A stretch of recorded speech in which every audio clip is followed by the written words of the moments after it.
Our gospel this morning is from Luke, the 12th chapter, the 13th to the 21st verse. Someone in the crowd said to him, "Teacher, tell my brother to divide the family inheritance with me." But Jesus said to him, "Friend, who set me to be a judge or an arbiter over you?" And then he said to them, "Take care. Be on your guard against all kinds of greed, for one's life does not consist in the abundance of possessions." Then he told them a parable.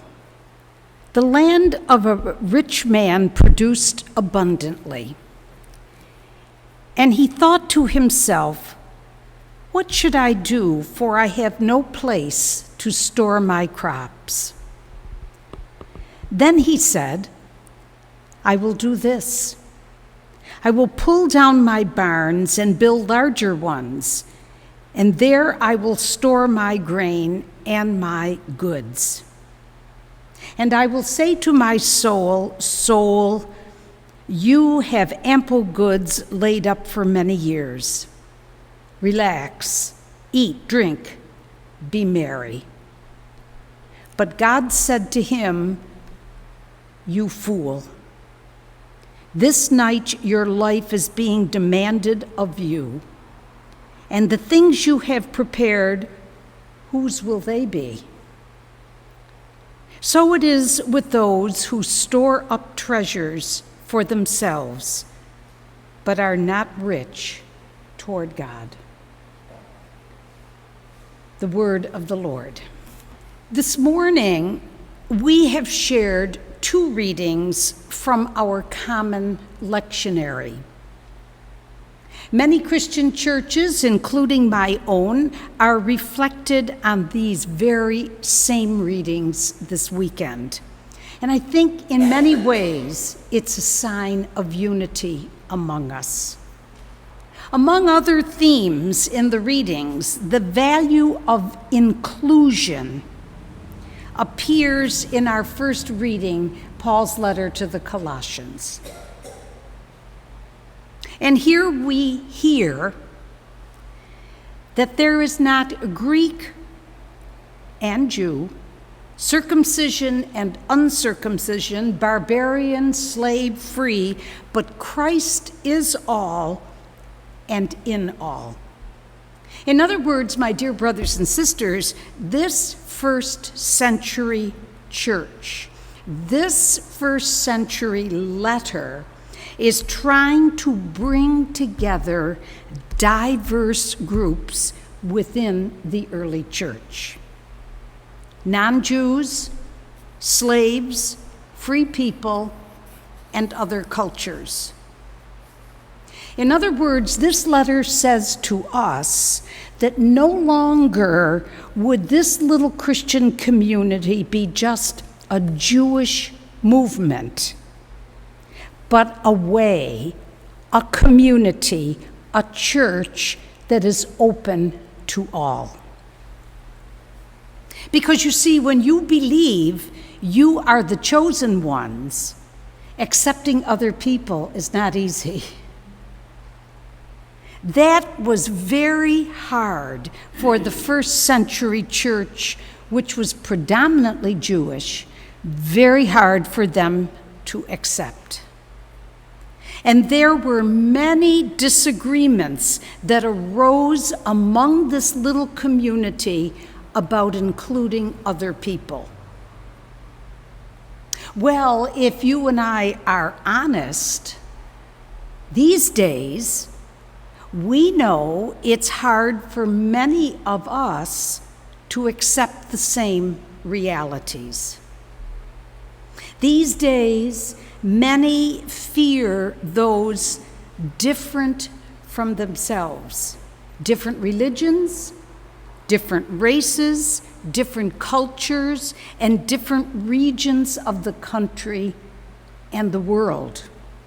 This morning's letter calls the early Christians to, quote, put to death some of their ways of living that are contrary to the message of Jesus Christ: immorality, greed, lying, and the letter lists others. I believe, in a way, this ancient letter to a first-century church is ever new, ever ancient, but ever new. And by that I mean the message to this first-century church is the same for you and me in the 21st century. Put aside what is contrary to the teachings of Jesus Christ. And we hear the same message in our gospel this morning. The gospel has two parts. First, someone in the crowd asked Jesus to help him with an inheritance problem. And then secondly, after Jesus answers him, he tells a story and a parable about greed. And you know as well as I that greed is not new in our world, is it? The question put to Jesus was this: tell my brother to share the inheritance with me. It's an interesting question, isn't it? Interesting request, but not an unfamiliar one. You and I are well aware that problems happen today regarding money, wills, estates, and these things can divide siblings and whole families. Perhaps it's happened in our own families. Jesus must have sensed this reality when he warned, take care. Guard against all greed, for one's life does not consist of possessions. Let me say from the onset, I don't think he's condemning money, nor is he condemning possessions. But Jesus is concerned when they dominate us or control us. These days, many Americans are concerned with the huge economic divide in our nation between the upper 1% and the rest of the human family. And yet, on the other hand, we delight when an area CEO shares profits with his or her employees. But then today, in the gospel, we meet another kind of employer. A rich man who, the parable says, has a bountiful harvest on his hands. Isn't it interesting that the rich man never mentions the poor laborers and peasants who made his harvest possible? He could never have done it by himself, but you would think he did. It was the back-breaking work of laborers that produced the harvest. The reality may be that the rich man's land was taken from poor laborers for back taxes, or that they became his tenants. And don't forget that Jesus shared this parable with poor peasants, and they understood what was going on in this story. They knew it well, and they understood the parable. Imagine if the landowner had said, I want to share some of my bounty with my workers, but he didn't. And then we hear that he decided to tear down his barns, build new ones, and I say, well, who did that hard work? Of course, his laborers. Think of it. Removing all the grain from the buildings, tearing down the old buildings, rebuilding them, moving the grain back to the new structures. And not only did these new structures contain the bountiful harvest, but as the rich man says in the text, they will store my grain and other goods. We're looking at excessive possessions and greed. There is no mention of appreciation for the workers, but only a self-centered statement.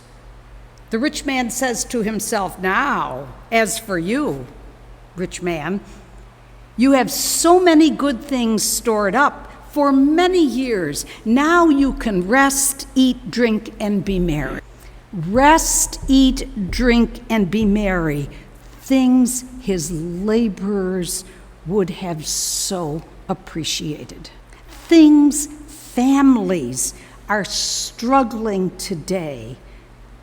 Things they would appreciate. Not so much to eat, drink, and be merry, but to have some free time, to be able to pay their bills, to have enough food for their family, health care, education, child care. You see, this parable is ancient, but it rings true these days as well, doesn't it?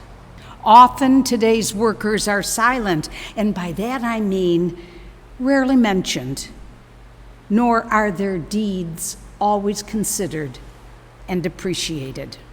Or, if you think about it, never does this rich man mention his own family or their needs. Well, as the parable continues, Jesus has the story take a dramatic turn. The rich man dies the very night he's celebrating his good fortune.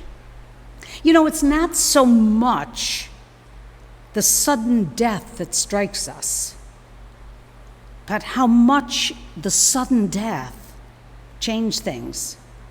And all that was done on one level is wasted. What will become of everything?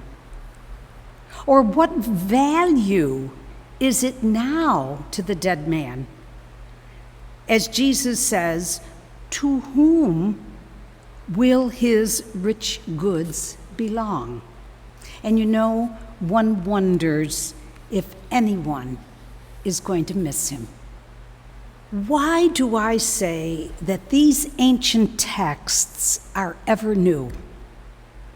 Because you and I understand what Jesus is teaching. And we know the reality of things because they can disappear so quickly. And again, the story is not condemning wealth or possessions, but it advises us to try to be rich in the matters of God. How do we do it? Taking time each day to be grateful to God for what we do have. Asking God to open our hearts to those in need and to find ways, even small ones, to assist them, like placing vegetables, growing vegetables around your church. To appreciate those around us who help make our lives so much easier. The kind word to an employee, the willingness to mentor a younger worker, the investment in programs that assist those with less income, and the willingness at this moment in our national history to advocate both nationally and locally for policies that protect workers, help families, and encourage children. Yes, my dear brothers and sisters, these ancient readings are ever new. And they invite you and me to examine our own lives and our own behavior in light of them. So may I suggest that during this coming week, you reread this gospel and ask Jesus how well you and we together are doing in light of the story. Amen.